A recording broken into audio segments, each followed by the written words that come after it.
Hello दोस्तों, welcome back to my YouTube channel. कैसे हैं आप सभी लोग? उम्मीद करते हैं आप सभी लोग ठीक होंगे। पिछली क्लास में हम पढ़ चुके हैं रेगुलेटिंग एक्ट, पिछली एक्ट और कुछ चार्टर अधिनियम। आज की क्लास में हम शुरू करने जाएंगे ताज का शासन या 1858 से 1947 तक के एक्ट और अधिनियम। तो पिछली क्लास में पढ़ चुके हैं 1773 का रेगुलेटिंग एक्ट, 1781 का अधिनियम, 1784 का पिछली एक्ट, 1786 का अधिनियम, 1813 का अधिनियम, चार्टर अधिनियम, 1833 और 1853। पिछली क्लास में हम सात एक्ट पढ़ चुके हैं। आज की क्लास से हम शुरू करेंगे इससे आगे का ताज का शासन।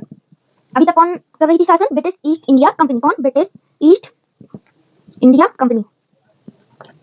1858 के बाद क्या हुआ? 1858 के बाद भारत में ब्रिटिश ईस्ट इंडिया कंपनी को समाप्त कर दिया गया और वहां पर हो गया ब्रिटेन की महारानी विक्टोरिया का। तो ये क्यों हुआ? क्योंकि 1857 की एक क्रांति हुई थी जिसमें क्या हुआ था? ब्रिटिश कंपनी का विद्रोह, ब्रिटिश कंपनी के विद्रोह हो गया था। क्या क्यों हो गया था? क्योंकि ब्रिटिश ईस्ट इंडिया कंपनी का अत्याचार और भ्रष्टाचार बढ़ते ही जा रहा था दिन प्रतिदिन, जिससे वहां की जनता ने 1857 में क्रांति कर दी, जिसे सिपाही विद्रोह भी कहते हैं। तो इसी के तहत 1857 की क्रांति के तहत वहां पर क्या हुआ? वहां पर ब्रिटिश ईस्ट इंडिया कंपनी को समाप्त कर दिया गया और ताज के शासन को लाया गया। तो हम देखते हैं पहला 1858 का अधिनियम। 1858 के अधिनियम में क्या हुआ? भारत के शासन को अच्छा बनाने वाला अधिनियम के नाम से इसको जाना जाता है। किसको? 1858 के अधिनियम को भारत के शासन को अच्छा बनाने वाला अधिनियम के नाम से प्रसिद्ध या जाना जाता है। इस अधिनियम में क्या हुआ? इस अधिनियम के तहत ब्रिटिश ईस्ट इंडिया कंपनी को भारत में समाप्त कर दिया गया। इसमें कहा गया इंग्लैंड से अब कोई चार्टर एक्ट बनकर नहीं आएगा। किसमें? 1858 के। जो इंग्लैंड से चार्टर एक्ट बनकर भारत आया करते थे, अब वो इस एक्ट के तहत बनकर नहीं आएंगे और ब्रिटिश ईस्ट इंडिया कंपनी को भी समाप्त कर दिया गया। और इसमें यह भी कहा गया कि किसी नए क्षेत्र पर कब्जा नहीं करेंगे। अब जो ब्रिटिशर्स हैं ये अब किसी भी नए क्षेत्र पर कब्जा नहीं करेंगे, किसी राजा रानी पर हमला नहीं करेंगे। किसके तहत? 1858 के अधिनियम के तहत ये कहा गया। सारे जो चार्टर एक्ट बनाए गए थे, अब ये जो हम पढ़ चुके हैं, सारे एक्ट को क्या कर दिया गया? खत्म कर दिया गया। और ये द्वैध शासन जो पिछले एक्ट में हमने पढ़ा हुआ था, द्वैध शासन, दो लोगों का शासन हो गया था, उसको भी समाप्त कर दिया गया। और जो गवर्नर जनरल होते थे, गवर्नर जनरल के पद को भी खत्म कर दिया गया। इसके तहत भारत का शासन सीधे किसके पास आ गया? ब्रिटेन की महारानी विक्टोरिया के पास आ गया। किसके तहत? 1858 की क्रांति के तहत। गवर्नर जनरल का पद नाम, जो गवर्नर जनरल हमने क्या पढ़ा था? 1773 रेगुलेटिंग एक्ट में पहले थे गवर्नर। गवर्नर का पद बदल क्या कर दिया गया? उस पद का गवर्नर जनरल कर दिया गया। अब 1858 में क्या? इस गवर्नर जनरल के पद को भी बदल दिया गया और इसकी जगह पर कौन आ गया?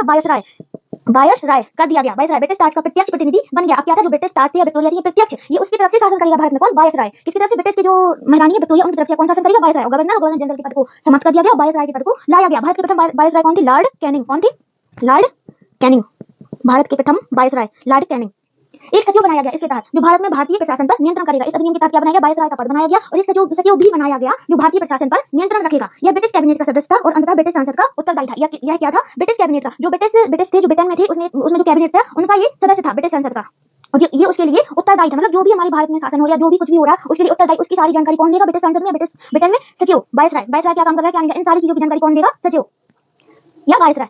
इसकी सहायता के लिए, वायसराय की सहायता के लिए 15 सदस्यीय परिषद का गठन किया गया, जो एक सलाहकार परिषद थी। किसके लिए? ये जो वायसराय है, इसकी सलाह के लिए या सहायता के लिए, वायसराय की सलाह या सहायता के लिए क्या किया गया? 15 सदस्यीय परिषद का गठन किया गया। किसके तहत? 1858 के अधिनियम के तहत। परिषद का, ये जो परिषद का गठन किया गया, इसका अध्यक्ष कौन होगा? सचिव।